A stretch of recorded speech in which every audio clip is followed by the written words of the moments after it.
Hey, welcome back to the Confessions of a Christian Blogger podcast. I'm so glad you're joining me on this journey. In this episode, we're going to look at what to include in an email newsletter. This will build on last episode's topic of building your email list. You can't send an email if you don't have any email addresses. So if you haven't listened to that episode, hit pause right now and go and listen. I'll wait. Now that you have begun to collect email addresses, you can start thinking about what you're going to email. But how many email addresses do you need before you can start? I don't think there's any rule. I'd suggest more than one, especially if that one is your mom. I think it's worth it even with a dozen or so, but it's up to you. The only issue is that you don't want to start sending emails out years after they signed up because they might forget that they ever subscribed. So going back to what to include in an email, well, the answer is whatever's right for you. Thank you for listening to this episode of the Confessions of a Christian Blogger. All right, I suppose I can flesh that out a bit, but that really is the answer. This is what I have done. I started by sending out weekly emails, mostly just text, listing the blog posts I wrote that week with links. I included links to all my blogs in the newsletter. I also included links to recent podcast episodes and videos, as well as Amazon affiliate links to some of my books. For a while, I would write out a new, fairly short reflection for the newsletter, but I struggled to stay consistent with that. I still think it's a good idea, but I would need to plan it ahead of time rather than just sitting with MailChimp open, hoping something comes to mind. Another thing I included was a link to an older post from my archives to introduce some newer subscribers to my older but still relevant content. I've experimented with sometimes just using blog post titles, sometimes title with the first paragraph, sometimes including an image. I've definitely moved to more use of images. As I said, I was sending this out weekly, but I chose for various reasons, including my own prioritization, to move to a monthly newsletter.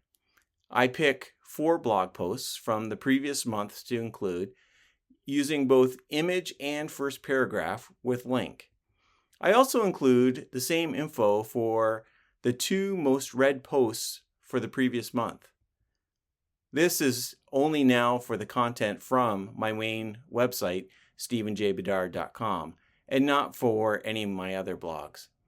I do share a few other things, sometimes a link to one of my books, often for a landing page for online courses that I'm working on, and other projects that I want my subscribers to be aware of. I'm not at all convinced that this is the final format that I'll settle on, but it's working for where I am right now. The benefit of switching to monthly is that this frees me up to share special emails to focus on specific products or content. For example, last month I sent out an email specifically to highlight this podcast. I'll soon be sending out one to promote an online store that I've started and a new ebook I have for sale. How many emails are too many emails? It depends on many things. I'll probably unsubscribe to a list if it's daily. It can be weekly if I like the content. I have a lot of patience for monthly. Some experts will say the more the better because your audience will become used to hearing from you. This can work if you're really good and you're offering content that people really want. But enough about me. What about you? I would say, start with what you want to accomplish. Some Christian bloggers sent out a monthly newsletter just letting people know what's happening in their life. Others send out regular emails asking for donations. Some send out an email every time they publish a new blog post. What do you want to accomplish? Your audience is probably already aware of your blog if they signed up on your website. Are you promoting certain posts? Are you promoting a product? Are you looking for speaking engagements?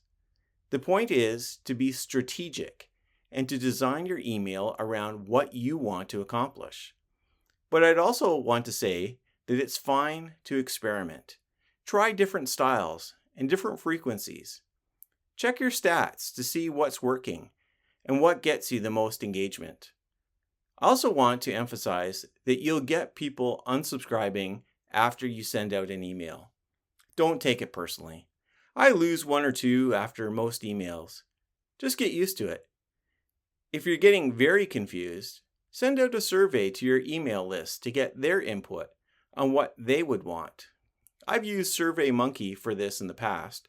There are other ways, but the more that you hear back from your audience, the better. One last thing. Consider how you respond to email newsletters. What do you like or dislike about them? What makes you want to unsubscribe? What makes you want to click on a link? What visuals grab your attention? You might want to subscribe to a bunch of emails from bloggers as research. You don't have to stick with them forever, but this can be helpful in developing your own strategy. No need to reinvent the wheel. I already said one last thing, but I do have one more thing I want to say. Don't give up. Keep your email list warm by sending out at least a monthly or a quarterly email. Try different things and don't be afraid to make a mistake. Thanks for listening to the Confessions of a Christian Blogger. I confess that I've made a lot of mistakes with my newsletters, but I also got a bunch of clicks.